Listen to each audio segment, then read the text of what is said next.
देखिए, मनुष्य एक विचारशील प्राणी है। वह दिन भर किसी न किसी विषय पर सोचता रहता है। कुछ लोग सकारात्मक विचारों में लीन रहते हैं, जबकि कुछ नकारात्मक विचारों में उलझे रहते हैं। बाइबल में मन के विचारों और उनके प्रभावों पर बहुत गहराई से चर्चा की गई है। बाइबल में कहा गया है कि हमारे विचार हमारे जीवन को प्रभावित करते हैं। नीति वचन 23 के 7 वचन में लिखा है, क्योंकि जैसा वह अपने मन में सोचता है वैसा ही वह है।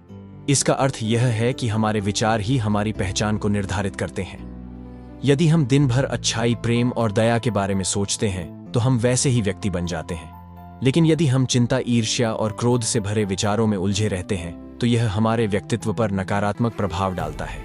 देखिए, सोचना गलत नहीं है, लेकिन यदि विचार केवल चिंताओं, नकारात्मकता और बेकार की बातों से भरे हो तो यह हमारे मन और आत्मा को कमजोर कर सकता है।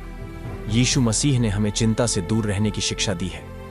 मत्ती 6 के 25 से 27 वचन में यीशु कहते हैं, इसलिए मैं तुमसे कहता हूं, अपने जीवन की चिंता मत करो कि क्या खाओगे या क्या पियोगे, न ही अपने शरीर की कि क्या पहनोगे। जीवन भोजन से बढ़कर नहीं है और शरीर वस्त्र से बढ़कर नहीं है।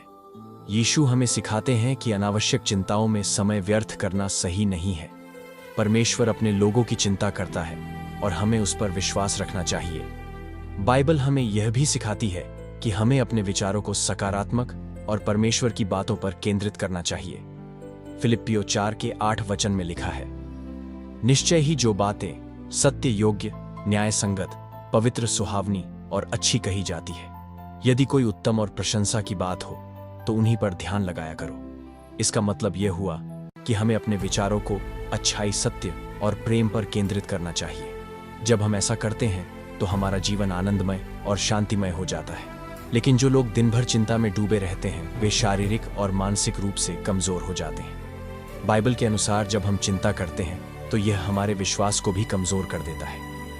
मत्ती 6 के 34 में लिखा है, कल के लिए चिंता न करो, क्योंकि कल का दिन अपनी चिंता आप कर लेगा। आज के लिए आज ही का दुख बहुत है। इसका अर्थ यह है कि हमें वर्तमान में जीना चाहिए और परमेश्वर पर भरोसा रखना चाहिए। दूसरा, कुरिन्थियों 10 का 5 वचन कहता है, सो हम कल्पनाओं को और हर एक ऊंची बात को जो परमेश्वर की पहचान के विरोध में उठती है खंडन करते हैं और हर एक भावना को कैद करके मसीह का आज्ञाकारी बना देते हैं। यह वचन हमें यह सिखाता है कि हमें अपनी सोच और विचारों को नियंत्रित करना चाहिए ताकि वे परमेश्वर की सच्चाई के अनुरूप हो। इसीलिए जो भी विचार या तर्क परमेश्वर की सच्चाई और ज्ञान के विरोध में खड़े होते हैं, हमें उन्हें अस्वीकार करना चाहिए। इसका अर्थ है कि हमें अपने मन में आने वाले गलत विचारों, अहंकार और दुनिया के बहकाने वाले ज्ञान को पहचान कर उन्हें खंडित करना है। साथ ही इसमें यह भी कहा गया है कि हमें हर एक भावना या विचार को कैद करना है और उसे मसीह के अधीन करना है।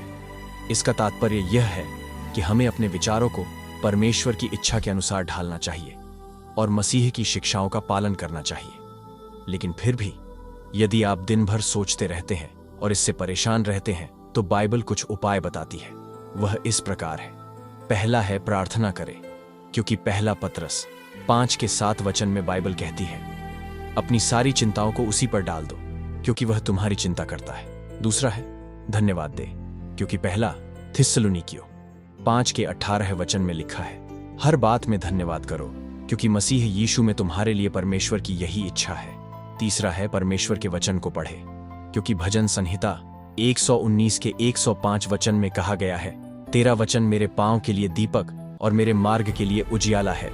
चौथा है, सकारात्मक सोचे, क्योंकि नीति वचन 4:23 हमसे कहता है, सबसे अधिक अपने मन की रक्षा कर, क्योंकि जीवन का मूल स्रोत वही है। इसीलिए जो लोग दिन भर सोचते रहते हैं उन्हें अपने विचारों को नियंत्रित करने के लिए बाइबल की शिक्षाओं का पालन करना चाहिए, अनावश्यक चिंताओं से बचना चाहिए और परमेश्वर पर विश्वास रखना चाहिए। जब हम अपने विचारों को प्रेम, सत्य और सकारात्मकता पर केंद्रित करते हैं तो हमारा जीवन शांतिपूर्ण और आनंदमय बनता है। क्या आप इस बात से सहमत हैं? कमेंट में अवश्य बताएं।